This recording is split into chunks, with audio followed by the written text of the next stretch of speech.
Honkai Star Rail is a new turn-based RPG from Hoyoverse, the creators of Genshin Impact. It's a game set in space where you play as the Trailblazer, a character who travels from world to world on the Astral Express, destroying Stellarons, which are essentially like tumors that destroy planets. Now, the actual gameplay of Honkai Star Rail is a turn-based system that uses skill points. Essentially, every character has 3 active abilities you can use: a basic attack that generates a skill point, a skill that uses up 1 skill point, and finally an ultimate that unleashes a powerful ability, but does require the character's energy bubble to be full. The cool thing is that this ultimate skill can essentially cut to the front of the turn order, which creates all kinds of cool ways to use it. The system is very simple to pick up and easy to understand, but surprisingly has a ton of depth, which allows for different strategies and different characters to shine. Speaking of characters, let's discuss them, because just like in Genshin, characters are one of the main reasons to play this game. Now, each character has 3 main features to them aside from their aesthetics: element, path, and their kit. In Honkai Star Rail, there are 7 different elements: physical, fire, ice, lightning, wind, quantum, and imaginary. Now, unlike Genshin, where elements compose a lot of the depth of the gameplay due to reactions, in Honkai Star Rail, elements are mostly used to take advantage of enemies' weaknesses. As you can see, each enemy has a white bar above their health, which is their break bar. By doing damage with the appropriate element, you can deal a ton of damage to this bar, and when it breaks, it stuns the enemy temporarily, and weakens them, allowing them to take more damage. Breaking enemies is very important in this game, as elements play a large role in choosing characters and team building. The second main feature of every character is their path. Now, just think of paths like classes or jobs in classical RPGs, for example like tank or healer. Currently, there are 7 different paths available in Honkai Star Rail, though there are 14 in total, meaning there is plenty of room to add new playstyles and characters in future expansions that are definitely going to be coming out. The 7 paths in Honkai Star Rail at the moment are Abundance, a healer archetype; Destruction, a combo of damage and survivability; Erudition, an archetype that focuses on big AoE damage; the Hunt, a DPS archetype that focuses on single target damage; Harmony, a buffing support archetype; Nihility, a debuffing support archetype; and lastly, Preservation, a tanking and shielding archetype. All of these different paths give general roles to different characters, but at the same time leave open enough room for each character to be quite unique. Now, that last element of each character is their kit. This is composed of their 3 active abilities, their basic attack, skill, and ultimate, but also their passive abilities known as traces, and their talent, an activatable ability you can use on the map to give your team all kinds of advantages, such as healing, buffing the party, or even starting the battle off by doing a nice chunk of damage. The combination of all 3 of these different elements make the characters in Honkai Star Rail quite different from each other and allow them to all shine in different ways on different teams. So far, there have been a few characters that are stand out for being extremely strong, but I haven't found any characters that are completely useless. And you can easily clear all the content in the game with whatever characters you want. It might just take a bit more time. Now, that might sound great, but you're probably wondering what you will actually be doing in the game. Well, first of all, Honkai Star Rail has a solid story to play through. You get to explore all kinds of different locations, solve some simple puzzles, and of course do a ton of battles. The worlds in this game are not like in Genshin, where they are open world, so the exploration is quite limited. Personally, I prefer Genshin's open world, but if you don't like exploring a lot or even got intimidated by just how much there is to do in Genshin, then this game might just suit you better. Aside from the story, this game also has 2 other major game modes: the Forgotten Hall and the Simulated Universe. Now, if you've played Genshin, the Forgotten Hall is essentially the Abyss. It's a game mode where you will make a team and face off against powerful enemies and bosses. The goal is to beat each floor in a limited amount of turns without allowing too many of your characters to die. As you get farther into the game mode, you will eventually need to build 2 teams instead of 1.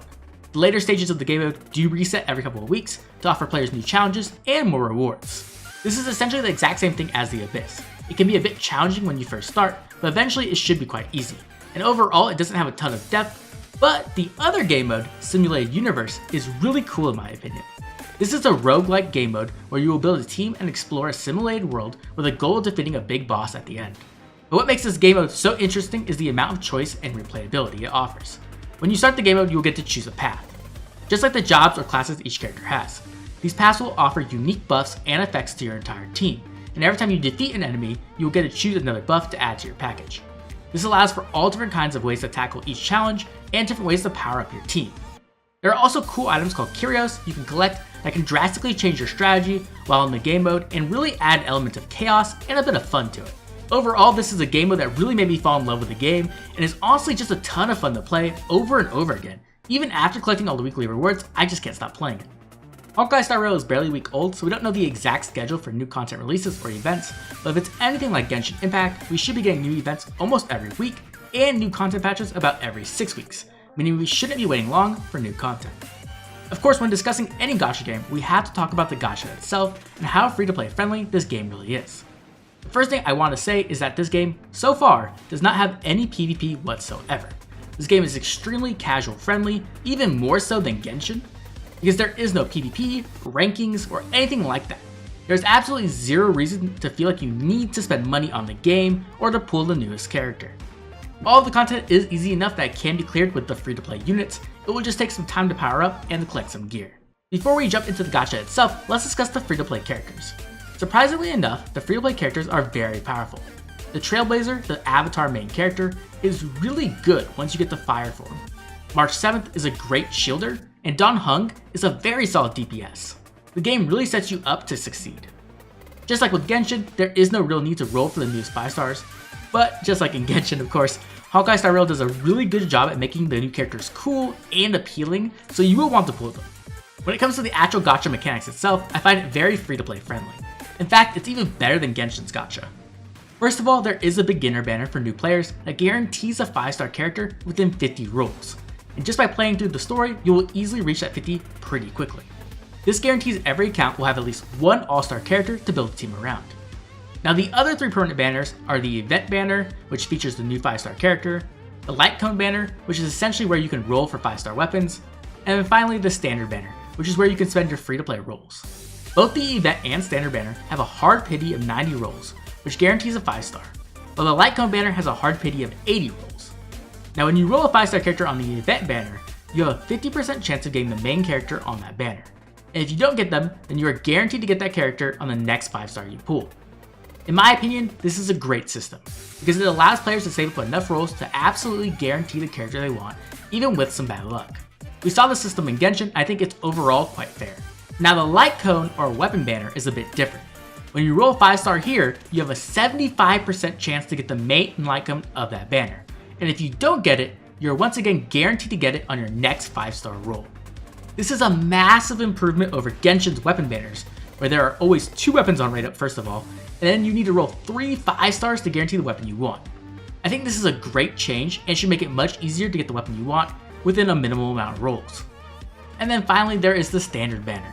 Whenever you roll a 5-star here, you will either get one of the 7 standard 5-star characters, or you will get their light cone.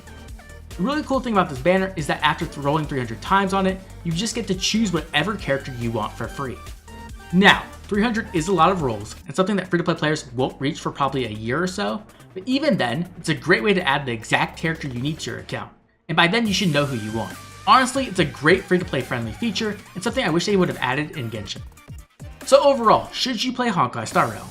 If you're the type of gamer who is looking for a casual, fun, turn-based RPG with a good amount of depth and a solid story, then I think this game is the perfect fit for you. This is the perfect game to play on your phone while waiting to pick up some food or while on a break at work. And the game has enough depth that you can create teams with unique strategies to suit your playstyle. Now, if you're a hardcore gamer who is looking for a new game to dump a few hundred hours into, or looking for a game to compete in, this is not the game for you. Just like with Genshin, this game is built for some casual fun alongside a good story. Hopefully this video helped you decide if you want to give Honkai Star Rail a try. And if you do end up playing, I'll see you on the Astral Express. This has been Oblivion, I'll catch you all later.